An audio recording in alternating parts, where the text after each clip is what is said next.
Welcome back to episode number 3 of What's the Dill? We have a lot to talk about today. It's going to be a little bit of a shorter show, but we're going to be talking about AMFEST. It's one of the largest conservative conferences in the world, and we're going to be going. I'm going to tell you why I'm going there, how I got invited, and what is a little show like me doing at the biggest conservative conference in the world. We're also going to be talking about Kyle Mann. He's the editor-in-chief of the Babylon Bee. I just had him on the podcast. We're going to be talking about that conversation as well. And number 3, we're going to be talking about I have merch, a little bit about merch, and a little bit about where the show's going in 2025. This is going to be an episode you will not want to miss. So without further ado, let's jump into this episode of What's the Dill?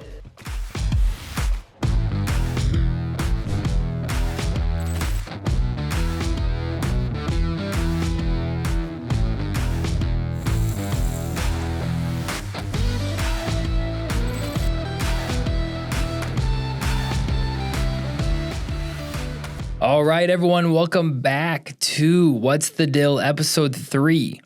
I'll be going to AMFEST in 2 days. This is Monday, December 16th, and we're going to be flying out of here bright and early Monday, December 18th. Well, what is AMFEST? AMFEST is the largest conservative conference in the world, hosted by Charlie Kirk and Turning Point. If you don't know what Turning Point is, it's an organization, nonprofit, started by Charlie Kirk that goes around to different colleges and campuses to educate people on conservative values. There's expected over 15,000 people at AMFEST this year to attend this event, as well as some of the top conservative politicians, athletes, and influencers in the world. And just in case you guys don't believe me on how big this event is, I want to share with you guys a little bit about the list of people that will be speaking at this event. So over at AMFEST website, I mean, right off the bat, it looks like we have President-elect Donald Trump speaking. That was announced just about a week ago. People like Tucker Carlson, Glenn Beck, Patrick David Bett, who I'm a big fan of, Ben Shapiro, Mike Johnson, Donald Trump Jr., Charlie Kirk, Matt Walsh, Tim Pool, Ben Carson, and the list goes on and on. Michael Knowles, big fan of Michael Knowles here on the show. And Danica Patrick, didn't know she was a conservative, and there is a chance that I'm actually interviewing her. We'll talk about that in a second.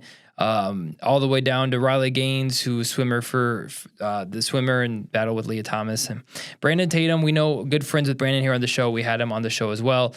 All the way down to just Le'Veon Bell's a football player. I mean, the list goes on and on and on. Insane list of speakers. When we went through that list, you might be wondering, Dylan, what are you doing at this conference? It's in Arizona. Why are you flying out of Detroit, taking, time away right before Christmas to go to this conservative event? Dylan, you don't really even do that much politics. And why are you going? Well, it's not even just the fact that I'm going to AMFEST. That's a little crazy. And I'll answer your questions in a second. What's actually crazy is it's not that I'm just going. It's that my show is actually going to be sponsored on Media Row. There's a section of AMFEST called Media Row where shows and podcasts will come from around the country, and they'll do live interviews with the speakers and the guests from their booth. And you get a 10 by 10, 10 by 20 booth you set up. You set up all your audio equipment, and you set up everything there, and you get to talk to really cool people. And that's why I'm going to AMFEST.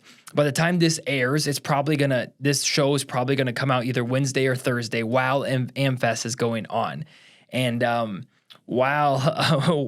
when this comes out, there's a really good possibility that I'm gonna be talking to some really, really cool people. Well, I didn't really answer how this happened. I mean, this is obviously, as you can imagine, a massive opportunity for my show to be represented at something like this big with this many cool people. And those speakers are just the speakers. The amount of people that will just be floating around, 15,000 of them floating around Media Row, the opportunities of people I get to meet is absolutely insane. And I want to tell you guys the story of how I got invited to Media Row at AMFEST. It's a crazy story, one that I never thought would be possible, but I wanted, before we jump into that story, I want to answer one question. Dylan, why politics? Dylan, why are you jumping into this world of, divisiveness and, some people say evil and stuff like that? And that's a really good question, one that I've thought a lot about. As you know, this is the 3rd episode of What's the Dill, a little bit more political talk show, not really just political, just current events.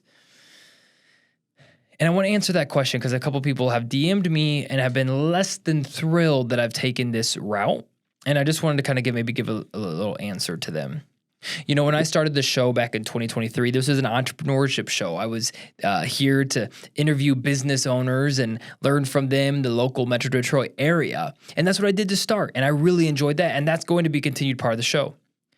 From the first episode, I was told that I had the gift of interviewing, that I was a good host. Fast forwarding to guest after guest saying they really enjoyed the experience on the show. I had no idea what I was doing. I just knew I enjoyed having conversations with people. And I knew from the very beginning I wanted it to be raw and authentic. And I didn't want it to be staged or scripted. And I knew that I just wanted to be an actual conversation that I shared. And I think that's one of the reasons why we've grown the way we did. And we grew to the point that I was slowly having more and more of a voice. Joel Berry came on from the Babylon Bee, which we'll talk about in just a second. And a couple of those videos went viral. Had a couple thousand subscribers now on YouTube, over 1 million views this year combined on the channel. My daughter was born throughout all of this back, in 2023, and it just made me more interested in current events. It made me more interested in politics. It made me more interested in learning more in that field. I also enjoy learning about some fun conspiracy theories that people have. I think it's a fun thing to be willing to accept things that are outside of the norm.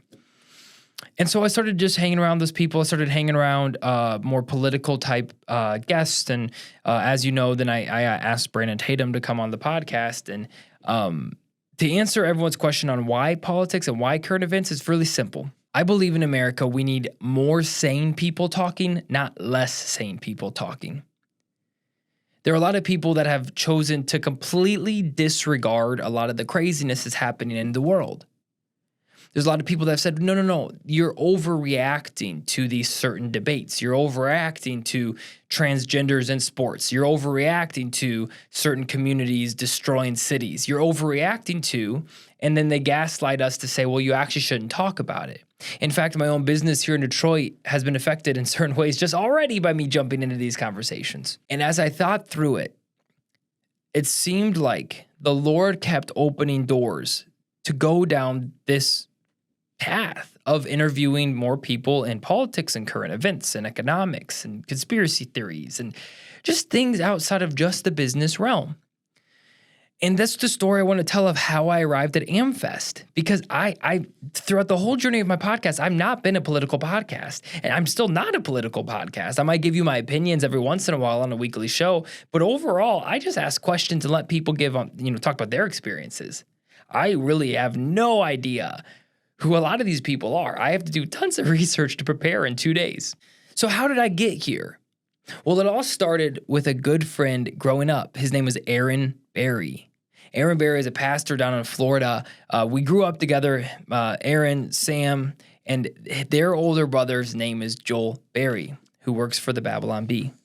Well, the Babylon Bee has meant a lot to me. I've loved their content all the way. I can go back as long as I can remember since they came out. Even when I was in college, I just loved the Babylon Bee's content. So when the podcast had kind of got a couple episodes going, I asked Aaron to make an introduction to Joel Berry. I asked him to make an introduction to Joel, and he did. And Joel was more than kind to come on the show.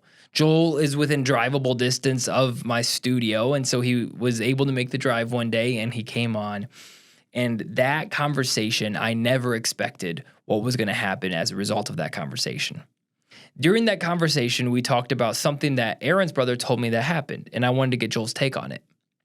You see, Joel Berry is the writer of the article that banned the Babylon Bee from Twitter. We're going to take a look at the article right now. All right. This is the article that banned the Babylon Bee from Twitter that Joel Berry wrote. It says this: the Babylon Bee's Man of the Year is Rachel Levine. This is written in March 15th, 2022. For those that don't know who Rachel Levine is, she's the U.S. Assistant Secretary for Health for the U.S. Department of Health and Human Services. This man poses as a woman. He came out and, publicly stated that he's a woman now and he's in charge of our health, which is awesome. So as a joke, because the Babylon Bee, for those that don't know, is a satire news organization, they wrote this article because every year they give like a Person of the Year award or whatever. And actually, Rachel Levine had just won Woman of the Year on some magazine. And so they thought it'd be funny just to say this is the Man of the Year. Just some throwaway joke. They didn't think anything of it. Well, Twitter did not like this. This is back before Elon Musk bought Twitter, mind you. So Elon bans the Babylon Bee from Twitter. as a result and gave them an ultimatum. And they said, hey, we are going to let you come back to Twitter if you take this post down. To which Seth Dillon and Kyle Mann and the rest of the crew at the Babylon Bee said, no, I'm sorry. Like our convictions are more important than your rules. And we will be willing to lose millions of followers on or at that point, maybe 800, 700,000 followers on their Twitter page to stand up for what's right. And what's right is that comedy should be all-inclusive. That just because you identify as something, that doesn't mean you get to not be made fun of anymore or have a joke written about you because it's hate speech. So they said, no, we're not going to take it down. So Twitter banned their account. And if you want to get the full story, both Joel Berry and Kyle Mann came on my podcast to tell me about the story. So if you want to hear a better version of it, you can go to those clips. Anyway, this story gets crazy here because Elon Musk apparently is a massive Babylon Bee fan, which I think the Babylon Bee guys knew a little bit, but he was a big fan to the point of when they stopped posting on Twitter, Elon DM'd them and said, hey guys, where are you guys? Have you guys been banned? But they couldn't answer, and they couldn't answer because they were banned. So they literally had a DM of Elon Musk sitting there in their account, and they couldn't respond to it because they were banned. That's how crazy this situation was. Long story short, Elon Musk calls the Bee. In that conversation, he says, hey guys, I wonder if I should just buy Twitter.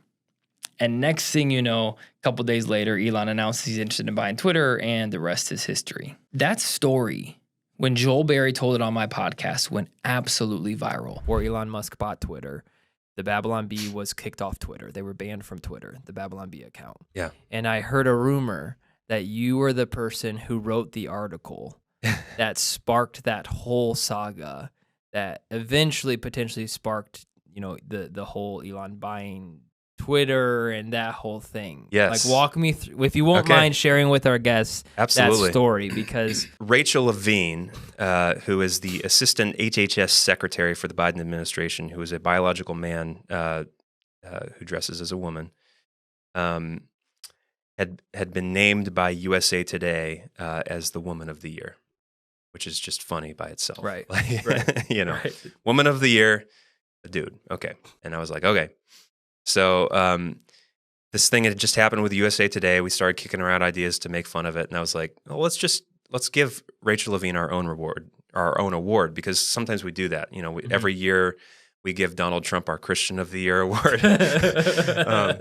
And so like we do these fake awards sometimes. So I was like, let's have let's have a Man of the Year award, and let's make Rachel Levine our Man of the Year. Yeah. And so I wrote the headline and the article for it, put it out there. And Kyle Mann texted me right after it went up. And he's like, dude, I think you're going to get us kicked off of Twitter. Like, this is like, Twitter was really, at that point, was really like on the misgendering stuff at that time. And sure enough, I think the next day or a little bit later, we were suspended from Twitter. It was the first video I had ever made that got over 5,000 views. It got over 10,000 views, and over all the way to where it now has over 400,000 views. That 10-minute story that Joel told on my podcast. We had another segment of our podcast when we talked about the Babylon Bee received a couple cease and desist letters from even like companies like Awana, for those that know who that is. That video received over 300,000 views. And so it was just because of those two clips and Joel Berry's willingness to drive to come on my show that my channel was not only monetized, but now all of a sudden I have a little more credibility for my show. About a week or two after all of these events, my show was finally monetized. I thought, it's time for me to start reaching out to some other people maybe in that space. I reached out to a couple Daily Wire guys who I really respect, and I didn't hear anything back, and that's okay. So I reached out to a bunch of people on Twitter. Probably like 50 people I reached out to.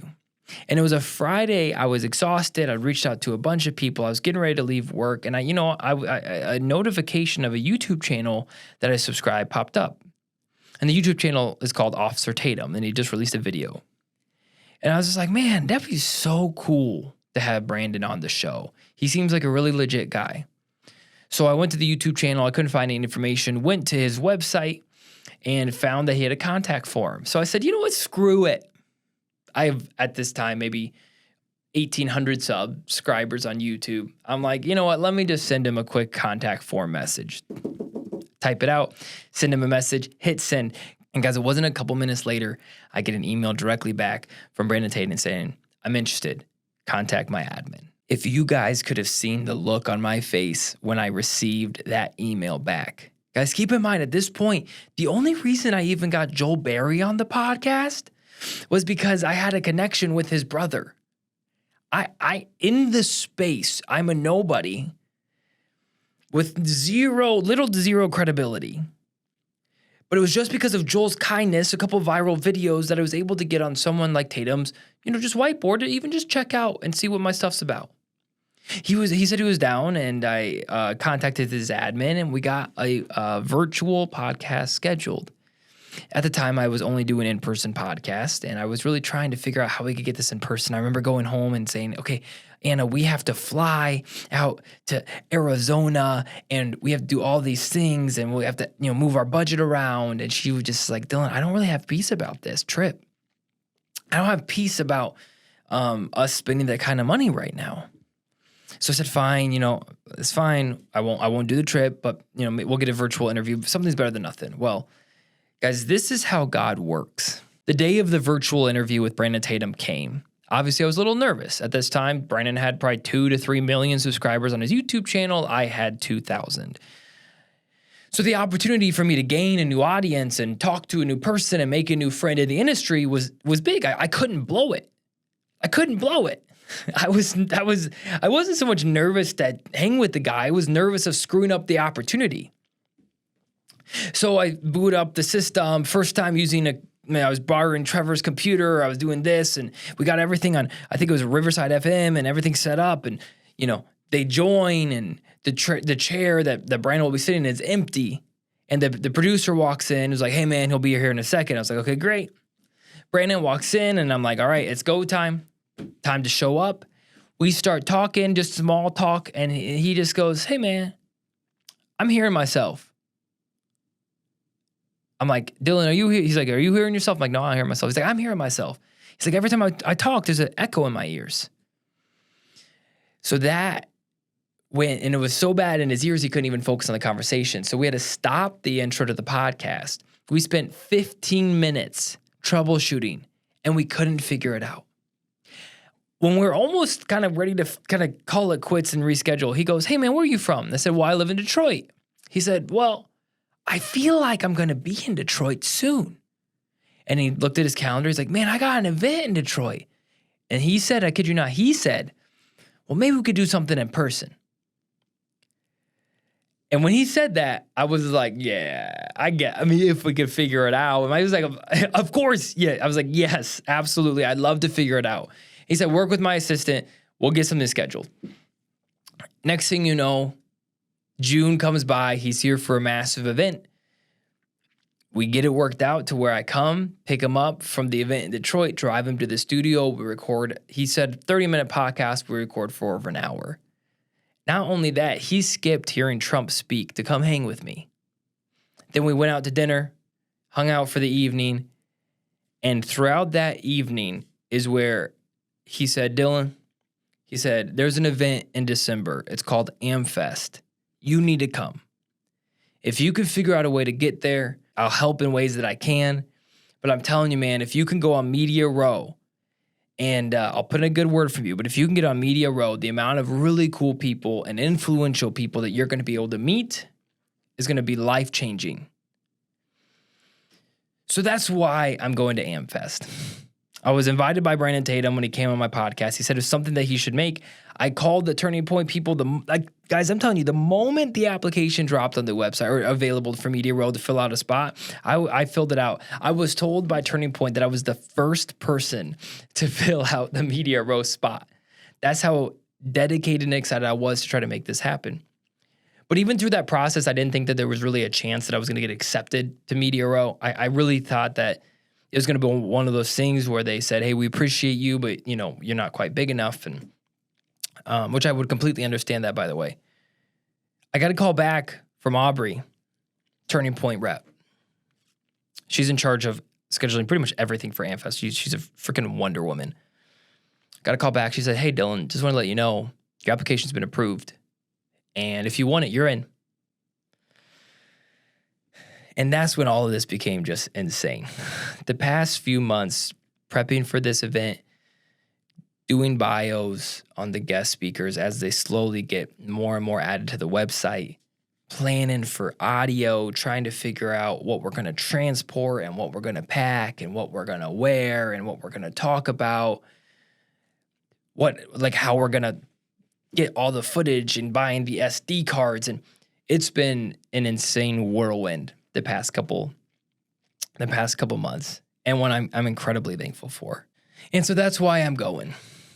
I'm going because it's an opportunity for me to meet some really cool people. Are there people that I might not see eye to eye with there? Absolutely. Are there people that I haven't appreciated some of their policies or things they've done in the past? Absolutely. Am I excited to talk to them, meet them, learn from them? Absolutely. Guys, this is what my show's about. My show's about talking with people that you potentially don't even agree with everything they say. Are there people there that I'm actually pumped to hopefully be able to meet? Absolutely. Guys, there are speakers that if I get a chance to meet them, I will be absolutely blown away and grateful that I get that opportunity. And that's the trip. That's what we're doing. In 2 days, I'm flying out of here, Lord willing. So as you listen to this, the AMFEST is probably going on. I'd encourage you to pray for me, to pray for the event, to pray for people there. Would you pray for me that God would allow me to meet some really cool people? When What's Dill episode 4 or 5, when I do the update to how this whole trip goes, that the update would be something that was really cool, that God did really cool things through this event. Would you allow me to act humbly and in faith? That would be just a major blessing if you could pray, because like I said, this will probably be released on Wednesday or Thursday of this week when we have time to get it edited. But that's AMFEST, guys. That's what's going on. Media Row, it's wild. I did want to mention one more thing before we wrap up this week's show. I did have the opportunity to have Kyle Mann on the show. He's the editor-in-chief of the Babylon Bee. That is live now. He did also reiterate the story that I told. And it's really cool because not only did he tell the story that Joel Berry told, he told it from a different point of view, because Kyle Mann was the guy that Elon Musk called when Babylon Bee was banned on Twitter. And I got to hear his whole account of that whole story. We also talk about the Babylon Bee's new movie that he starred in, he wrote, and he directed. It's a movie about events that happened in our history that they had an opportunity to take a satirical and a comedic approach to discuss kind of sensitive topics, and they did a really good job. If you want to watch the Babylon Bee's new movie, you can go to thebabylonbee.com, and it's going to be right there on the homepage, a little flyer that pops up for you. Subscribe to the Babylon Bee that you can watch the movie. Let me know what you think. I think they did an excellent job with the film. They did a great job of blending comedy with seriousness, proving points, a lot of cool guests, a lot of corny jokes, which you wouldn't, expect anything less in the Babylon Bee. So go check out their movie. If you want to check out the conversation I had with the editor-in-chief, Kyle Mann, that is live on YouTube, Apple, everywhere. Go check that out as well. And last, before we end today's show, I wanted to kind of make mention of one more thing. This is something that I've been asked for. Why? I don't know. People have asked for it. I don't know why they're asking for it, but here it is. It's something we've been working hard for a while.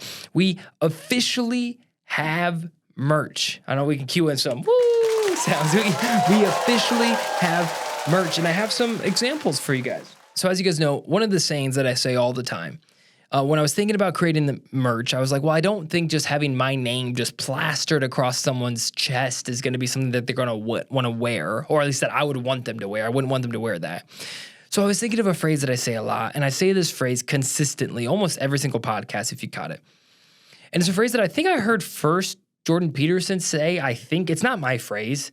I'm not claiming to coin it. And I don't remember where I first heard it. I think it was Jordan Peterson. I'm not sure, but it was this phrase. It was smart people are willing to ask dumb questions. Because smart people, if they only pretended to be smart, they never actually would really learn, and they would actually be dumb. But the smartest people are the ones that are willing to humble themselves and ask the dumb question, even at risk if it's embarrassing. And that's stuck with me for so long. That's been my motto as a host. So I worked with Olivia Hollis, And we have our first merch design. Smart people ask dumb questions. This shirt is available on my website, dillonengland.com. You can click on the merch tab and it'll take you right there. Print to order through Printful. This is available now. She honestly does an excellent job on the design. I absolutely love it. This is available now. Smart people ask questions. Also, a couple people have asked for hats. We also have a Dillon England logo branded hat, also done by Olivia Hollis. This is our logo. It's sweet, man. This thing is like the logo she did. You have the D and the E with chat bubbles, signifying that we're a talk show. But also you have, in order to break up the D and the E, you have a little bit of sound waves there, little artistic design there by Olivia. This hat, both in flat bill and in dad hat bill, is available on the website too. We also have a new design coming soon, and we have a coffee mug in that same logo that's available on the website right now for you guys. If you would like to support the show, that is by far the number one way that you could support the show. That gives, I guess, me the most revenue back to be able to pour more into the show. So if you enjoy anything from the podcast and you want to support me at all, merch is a great way. The other way you can support us is going to my website, dillonengland.com, and hitting the coffee tab, because that coffee tab will take you to my coffee that we partner with Cool Beans Coffee Brewery to make, called the Broadcast Brew. Guys, it is low acid. It's a low acid coffee that you can drink, and it will make you feel phenomenal even after you drink it. A lot of the Starbucks coffee and the stuff like that still makes you feel nasty and sick after you drink too much coffee because the acid is just sitting in your stomach. Whereas our coffee doesn't do that to you. It's Guatemalan, it's Ethiopian, 50-50, it's air roasted, the lowest acidic type of roast that you can do. And it's created there just for you. It's called the Broadcast Brew. So please, if you need a mug, or you want coffee, or you want a hat, or you want a shirt, soon pullover sweaters are coming. We have a lot of things planned for you guys. That's all opportunities for you to support the show. I'm going to keep having drop more designs probably each quarter for you guys if this goes well. So please go and get some merch, get some coffee, and support the show. And as we wrap up today, I just want to say thank you to everybody. If you would have asked me a year and a half ago when I started this podcast that I would be going to events like I'm going, meeting the people that I've been meeting, I would have said you're crazy. We're still nowhere near where I would love to see this show get. I mean, I love for this show to be something that I could do as a job, and we are very, very, very, very far away from that. But the fact that I even have the opportunities that I have is because of you guys, and I wanted to thank you for all your support, all those text messages and those DMs of people encouraging me and friends and family when I had 5 views on a video and I was excited because we got to 50. I want to thank you guys for trooping with me back when my content sucked, and even now starting this weekly show, it's back to trying to create something from scratch, and I know it probably sucks and I'm just trying to make it better, and I just would appreciate everyone listening and giving me feedback and getting to where we are now. Thank you guys for that. I really believe 2025 is going to be a really special year for the show, for us all. So if you haven't yet, please subscribe to this channel. You're not going to want to miss AMFEST. You're not going to want to miss the guests that I'm going to have scheduled as a result, Lord willing. So please, if you haven't yet, on every single possible platform, rate us 5 stars, give us a follow, subscribe on my YouTube channel. And I really think God has some really special things for our podcast coming up this year. Thank you. We'll see you guys. This was What's the Dill episode 3. Hopefully you enjoyed it. Oh, last thing I want to throw out, completely forgot, Twitter and Instagram. You're going to want to make sure you follow me on Twitter and Instagram, because that is where we're going to have most of our live updates happening from AMFEST, and that will be going on literally in 2 days. So please, if you haven't yet, AMFEST is literally happening right when you're listening to this, so stop what you're doing, follow me on Instagram, follow me on Twitter and YouTube, and make sure you don't miss any of the exciting updates from our trip. Thank you guys for listening. This is this episode of What's the Dill, and we'll see you guys on the next one.